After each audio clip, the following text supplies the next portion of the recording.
Di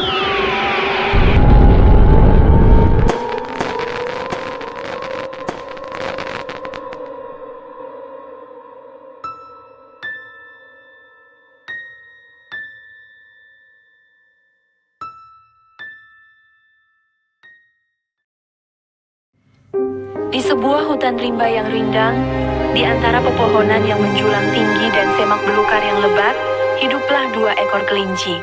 Satu bernama Putih, kelinci putih berbulu halus dan lembut seperti salju. Yang lain bernama Koko, kelinci coklat dengan bulu yang lebih kasar dan tegap. Putih dan Koko terkenal di hutan karena kecerdasannya, seringkali berdebat tentang hal-hal kecil hingga besar, dan selalu saja berakhir seri. Perdebatan mereka seringkali mengundang tawa dan decak kagum dari penghuni hutan lainnya. Suatu hari, terjadilah perselisihan antara Putih dan Koko yang cukup serius. Mereka berdebat tentang siapa yang lebih pantas mendapatkan sepetak lahan subur di tepi sungai. Perdebatan mereka semakin memanas hingga akhirnya mereka memutuskan untuk meminta bantuan Pak Tua, si burung hantu bijaksana yang tinggal di pohon besar di tengah hutan. Pak Tua, dengan mata yang tajam dan penuh hikmat, mendengarkan penjelasan kedua kelinci dengan saksama. Ia melihat betapa cerdasnya kedua kelinci tersebut, namun cara mereka berpikir sangat berbeda. Putih, dengan kecerdasannya yang analitis, menyusun argumennya dengan data dan fakta yang terstruktur. Ia mencatat setiap detail tentang lahan tersebut, dari jenis tanah hingga jumlah sinar matahari yang diterimanya.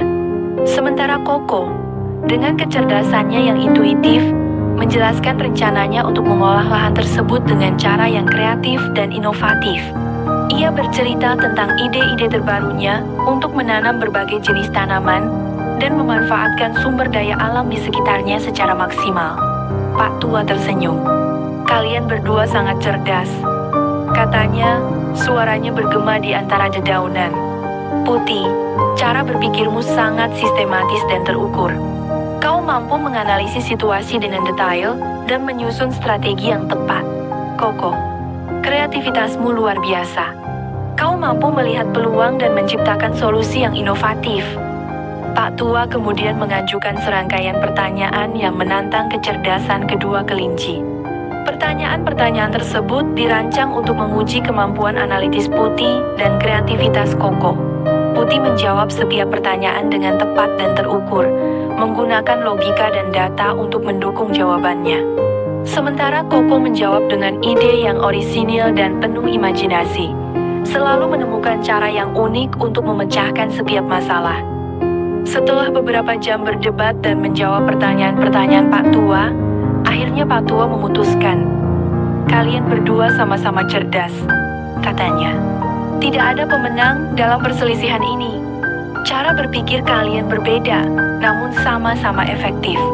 Putih, kau memiliki kemampuan analitis yang luar biasa, dan Koko, kau memiliki kreativitas yang tak terbatas. Kalian berdua pantas mendapatkan lahan tersebut, asalkan kalian mau bekerja sama." Putih dan Koko saling pandang. Mereka menyadari bahwa perbedaan cara berpikir mereka bukanlah sebuah kelemahan, melainkan sebuah kekuatan. Dengan menggabungkan kemampuan analitis Putih dan kreativitas Koko, mereka yakin dapat mengolah lahan tersebut dengan hasil yang maksimal. Mereka akhirnya berjabat tangan, berjanji untuk bekerja sama dan saling melengkapi. Pak Tua tersenyum puas melihat kedua kelinci itu akhirnya berdamai dan menyadari potensi mereka yang sebenarnya. Kisah Putih dan Koko menjadi inspirasi di hutan, sebuah bukti bahwa kecerdasan dapat hadir dalam berbagai bentuk dan cara berpikir yang berbeda-beda.